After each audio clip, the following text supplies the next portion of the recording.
guys, welcome back to my new video. So today I'll be doing a deck profile of my Royal Paladin deck.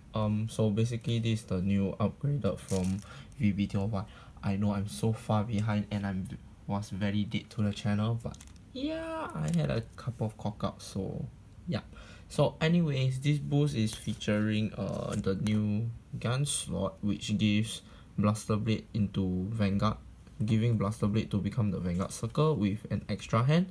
So with the previous boost of Monarch Sanctuary Alfred, which helps you farm back Blaster Blade from drop zone, this also actually adds another advantage to using when you write Gancelot next turn and then calling it from your hand, so which is a good thing. So yeah, this whole deck is Blaster Blade reliant now. So without further ado, let's get on to the deck profile. So starter is Vanguard Curse, my best doggy ever. Yay, finally. So standard effect, basically when on right, just draw one. That's all, standard. Most of the starters are the same. So grade 4, grade 3s, I run 1 Exculpate the Blaster, 4 Ganslots, 3 Monarch Sanctuary, and 1 King of Knights. Reason for not playing for Monarch because it's a preference. I prefer to run King of Knights in case I don't manage to write Blaster Blade from on my Vanguard Circle, and I can just spawn him from the deck to filter. And yeah, or you could just put 4 Monarch, but if you didn't manage to write Monarch from, if you didn't manage to write Blaster Blade, you can still activate his 15k power, which is still a good smack. But personal preference, I still prefer him because as his skill is Counter Blast 1, once per turn search your deck for a Blaster Blade and then call it to Rearguard Circle, and that Blaster Blade plus 5k. So the extra 5k could be a magic number as well, you would know. Next is continuous effect. If you have a Rearguard with Blaster Blade in name, this unit gets 10k, so a 23k. Yeah, so that's about it. Next is Monarch Sanctuary Alfred. Basically what he does is continuous Blaster Blade on your Rearguards or Guardian Circle gets power plus 10k. Hold on, plus 10k and 5k shield. So basically it's offensive and defensive at the same time. So basically when Blaster Blade intercepts, it's a 10k shield, which is a good thing for him. So yeah. Next is auto. When on place, Counter Blast 1 and Soul Blast 1. Choose a Blaster Blade from drop zone and put it back to your hand. And then this unit gets plus 15,000. And if your soul has an Alfred in it, this unit gets critical plus 1. His plus critical is another reason why I run King of Knights. So if I have King of Knights first, I'll write him, and then followed by second him just to gain the crit. So I wouldn't lose out both 15k and crit. Yeah. But either way, you still get a 15k even if you don't add a Blaster Blade to from your drop zone. So yeah, that's about it. Next is Gancelot. Focus. Yeah. Okay, so basically Blaster Blade on your Vanguard or Rearguard Circle gets plus 10k continuous. So even on your opponent's turn, it's a 20k base. So yeah. Second effect is during your turn, if your opponent is a grade 3 or greater unit, our Blaster Blade on your front row becomes the Vanguard Circle.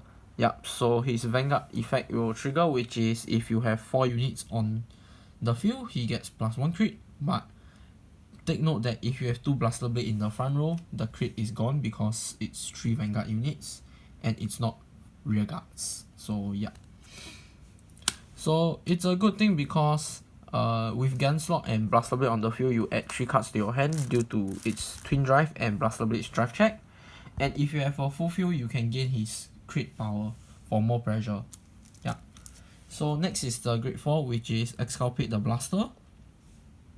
Effect is continuous. Oh my god. Auto. When on place, Counter Blast 1. Choose 1 card from your soul, discard the rest, and leave that 1 card on your soul. So yeah. And then during this battle, it attacks all your opponent's units. So it's a technically Excel clearing field card, I guess.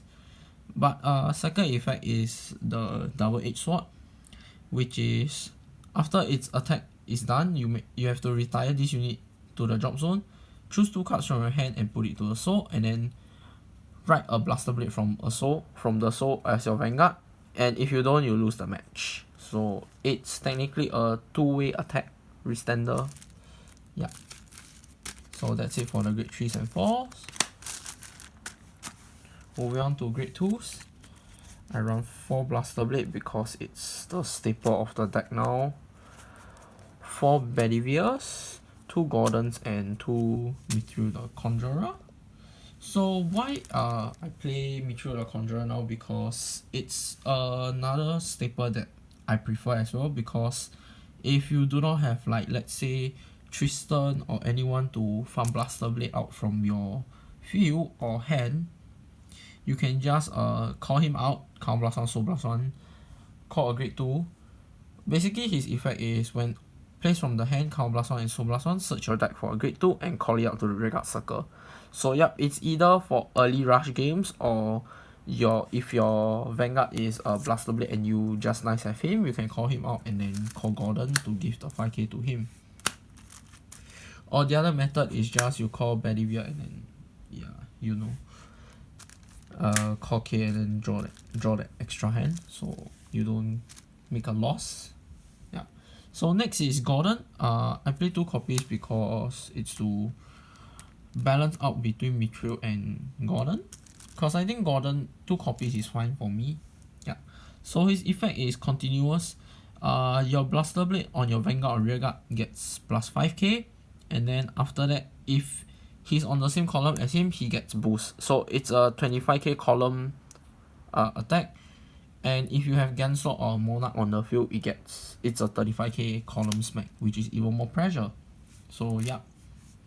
Next is Knight of Loyalty Bedivere.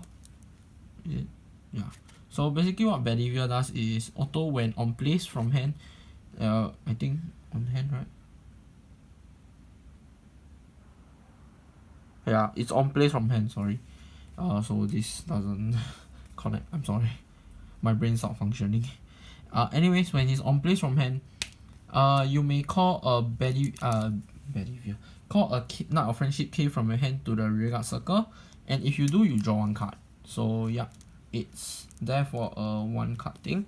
So the next effect is continuous on the Rearguard circle. When it's being boosted by K, it gets extra 3k. So yeah, that's about it. So next is the main card of the whole deck, which is Blaster Blade. Continuous. If you have 4 Rearguards, this unit plus 1 crit. Next is Vanguard Rearguard. When on place, Counter Blast 1, Soul Blast 1, choose one of your opponent's units in the front row and retire it. So that's basic, I guess. So yeah, that's it for the grade 2s. Moving on to grade 1s. I play 3 Knight Squire Allen, 4 Knight of Friendship K, 3 Tristans, and 2 Plague Enchanters. Yeah.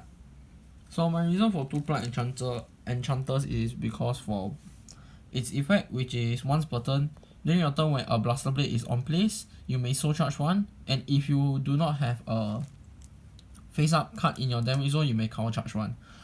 So far, I don't find this deck really heavy counter blast unless you really have to, but it's there just in case as well, because it's there to counter charge. So yeah, it's there to refill Blaster Blade skill also if you really have like no counter blast and no soul at the same time. So yeah. Next is 3 Tristans. Basically its effect is counter blast 1 when on place from hand, I think. Oh, when on place, sorry. So when on place, if you're a grade 3 Vanguard, Counter Blast 1, search your deck for Blaster Blade, add it to your hand, and then shuffle your deck. So this card's restriction is that when you only can filter Blaster Blade only when you write a grade 3. So it has to be a late game base. So yeah, that's about it. Next is Knight of Friendship K. Effect is Counter Blast 1. When on place from hand, you may Counter Blast 1. If you do, search your deck for Knight of Loyalty Bedivere and call it to the same column as him, if I'm not wrong. And then after that, yeah, that's about it. So basically his effect is if it's boosting Knight of Loyalty Bedivere, it gets extra 3k. So basically its base is like 18, and with both of his skill plus another 6, which is a 24k column, another pressuring number as well, because most of the Vanguard's power base is between 12k to 13k. Yep. So next is Knight Squire Alan. Why do I choose him over Maron? Because Maron has to be in the same column, which I highly doubt I would use so much on the column, because either my left and right column will be filled by the Bedivere or K combo, or also Blaster Blade and then Gordon usually. So yeah. So Alan is there because when he's on place to the Rearguard Circle, count +1, choose a card from your hand, call it out as the same grade as your Vanguard or lower, and then if you do, you draw 1 card. So basically it's to fill up the extra empty circle in case you have any, and it's there for its 3k, which is an 11k booster or attacker depending on how the situation is. So yeah, that's about how the grade 1s are. So that's it for grade 1s. Now moving on to triggers, which is very standardized. 8 crits, then 4 perfect draws, and then 4 heals. Standardized deck for Royal Paladins. Yeah, so that's about the triggers. I really have nothing to say. Kanzen, usual. Basically, it's when on place to the Guardian Circle, drop 1 card and then choose one of your units, and the attack is nullified. So there you have it. So with that, we've come to the end of the video for the deck profile. So I hope you all enjoy this deck profile. Do like, comment and subscribe to my channel, and do tell us in the comment below what you guys want to see next. So see you guys next time. Bye.